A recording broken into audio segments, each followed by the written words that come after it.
35 kilometers of urban highway carrying over 1 million cars every single day with a speed limit of 70 kilometers per hour. This is the Boulevard Périphérique, and it circles Paris like a concrete noose. On a Sunday morning in September 1989, someone turned that limit into a joke and filmed the whole thing with a camera bolted to their motorcycle. 11 minutes and 4 seconds. That's how long it took to complete a lap that should take half an hour. Average speed of 192 kilometers per hour, peak speeds over 280. And the rider who did it vanished before police could identify him, leaving behind only a name whispered in media reports: Pascal, the Black Prince, Le Prince Noir. This is the story of the most wanted motorcyclist in French history and the manhunt that never found its target.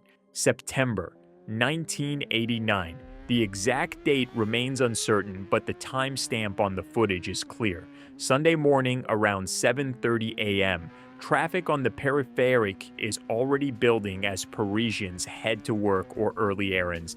The camera shows what the rider sees: a dashboard-mounted perspective with the speedometer front and center. The bike is a Suzuki GSX-R 1100, a machine that had just been updated that same year with a bigger engine, producing 143 horsepower and weighing 210 kilograms. The engine note climbs as the throttle opens. Within seconds, the speedometer climbs past 100, then 150, then 200 kilometers per hour. Cars appear as obstacles to be threaded between. Semi-trucks blocking entire lanes force sudden swerves at triple-digit speeds. At Porte de Gentilly, a delivery truck sits partially blocking the road. The speedometer drops to 160 as the rider cuts hard right, missing the bumper by inches. Then, the throttle opens again and the bike surges back to 250 kilometers per hour. No panic, no drama, just surgical precision at speeds where a single mistake means death. When the lap completes, the footage shows the rider pulling off and rolling to a stop. The camera stays running for a few seconds, then cuts to black. No credits, no explanation, no identification. The video didn't stay secret for long. On September 29, 1989, a show called Reporters on the Channel, La 5, broadcast a segment titled La Course Interdite, which translates to the Forbidden Race. The host was Patrick de Caroli. The broadcast included the riding footage and interviews. The rider appeared on camera with his face hidden and voice disguised. Media reports identified him only as Pascal, a 27-year-old motorcyclist. He spoke briefly about the ride but offered no details about his identity. On October 4, 1989, France's Superior Audiovisual Council issued an official condemnation of La 5 for airing the segment. The regulator called the broadcast irresponsible and dangerous, arguing it glorified reckless behavior that endangered lives. One day later, Paris Match magazine published an article with the headline Le Kamikaze du Paris. The article included photos from the ride and interviews attempting to track down the mysterious raider. Moto Journal covered it, Le Parisien ran stories. The footage became the subject of national debate about road safety and speed limits. Il y a quelques jours, un jeune de 27 ans, Pascal, surnommé le Prince Noir par ses amis, a lui aussi voulu s'éclater, comme il dit, sur le périphérique. Pascal avait placé sa propre caméra sur sa moto. Décidément, le syndrome James Dean est toujours vivant. The Prince Noir also made an appearance on another French TV show called Ciel Mon Mardi. Though again with his identity concealed, the media attention turned him into a cult figure almost overnight. Some people called him a dangerous criminal, others called him a legend, but everyone wanted to know the same thing: who is Pascal? French police wanted answers too. According to later interviews with people who claimed to know the Prince Noir, the authorities launched an investigation the morning after the reporter's broadcast. One quote from supposed friends of the rider stated that the Paris prefect called them the day after the ride aired on television. For months, police officers patrolled the Périphérique. at night, looking for anyone attempting similar stunts or anyone matching descriptions of the rider. But the manhunt faced a fundamental problem. The footage showed almost nothing useful for identification. The rider wore a full-face helmet with a dark visor. His hands were gloved. The motorcycle was a popular model that thousands owned. The only identifying information came from the voice in the television interviews, and that voice had been electronically disguised. Police tried analyzing the footage for details. What exact model year was the bike? Were there modifications that might narrow the search? The answers led nowhere. The bike appeared stock with minimal modifications. The riding showed incredible skill, but nothing that pointed to a specific person. Investigators looked into who might have had the video equipment. In 1989, helmet cameras didn't exist. The camera was a bulky, semi-professional unit strapped to the fuel tank. Someone had to source that camera, rig it securely, and ensure it could survive the vibrations of a 280 km/h ride. That equipment wasn't cheap or easy to find, but even that lead went cold. France had thousands of video professionals and motorcycle enthusiasts with film industry connections. The investigation found no smoking gun linking the footage to a specific person. Meanwhile, the Prince Noir's friends, the people who appeared briefly in the reporter's broadcast, refused to cooperate. They promised to keep his identity secret.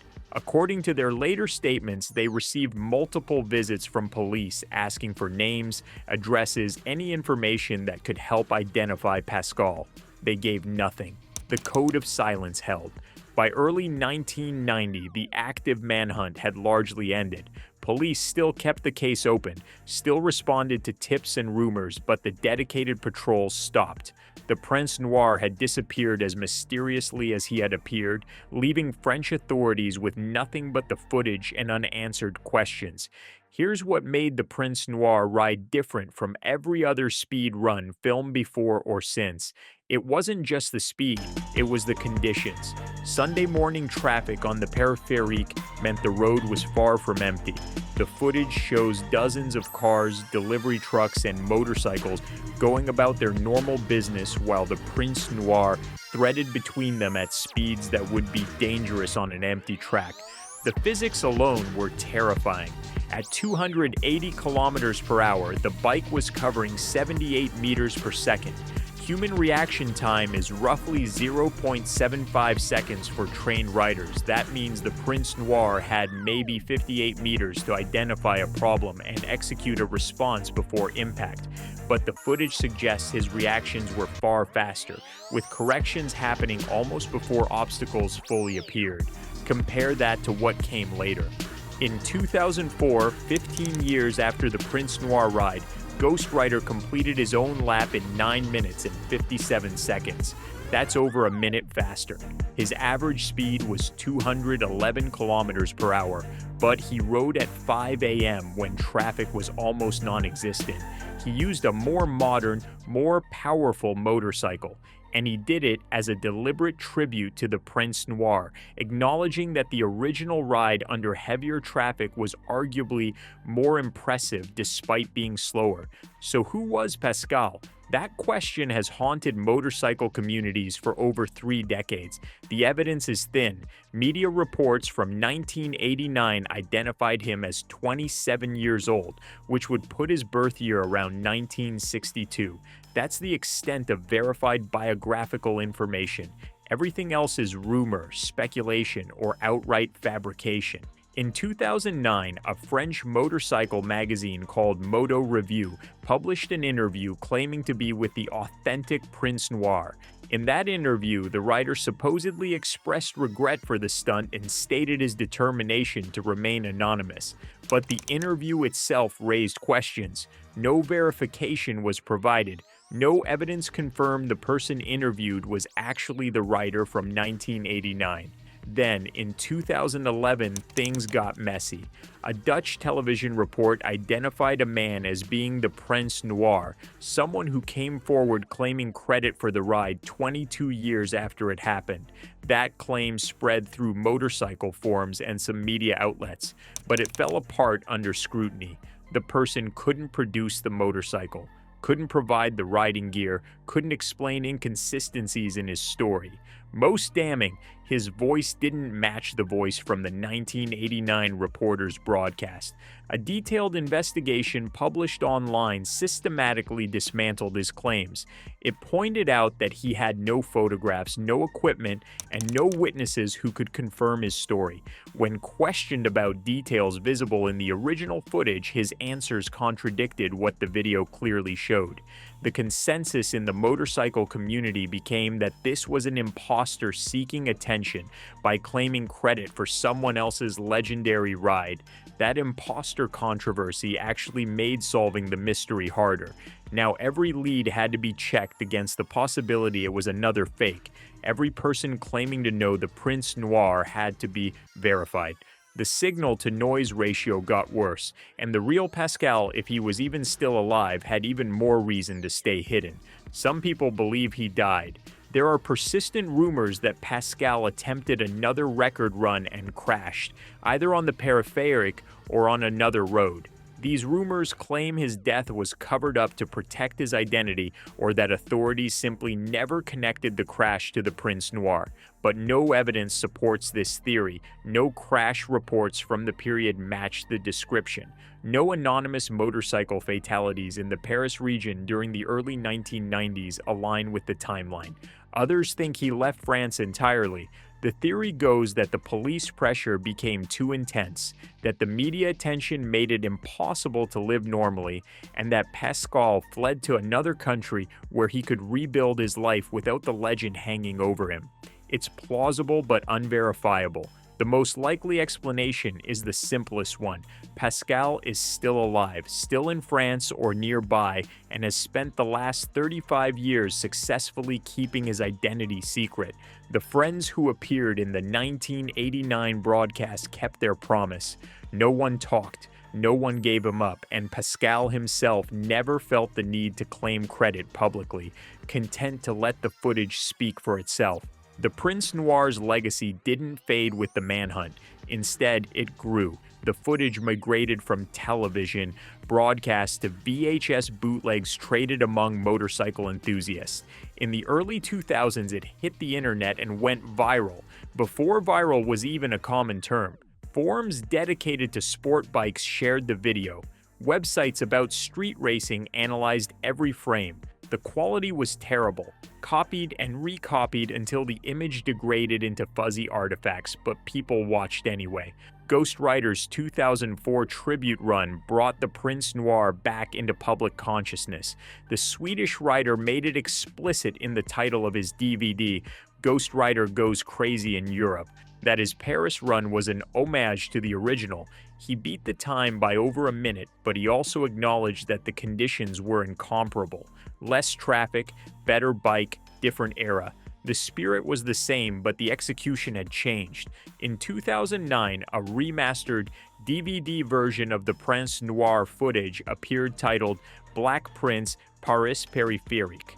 Someone had gone back to the original source material and cleaned up the video quality as much as 1989 technology allowed. That version became the definitive copy, spreading across YouTube and other video platforms where it continues to accumulate millions of views. Modern motorcycle YouTubers still reference the Prince Noir when discussing street racing history. Documentaries about illegal road racing include the footage as a landmark moment. The ride gets mentioned alongside other legendary speed runs like the Cannonball Baker Sea to Shining Sea Memorial Trophy Dash in the United States or the Gumball 3000 Rally in Europe. But the Prince Noir stands apart because of the mystery.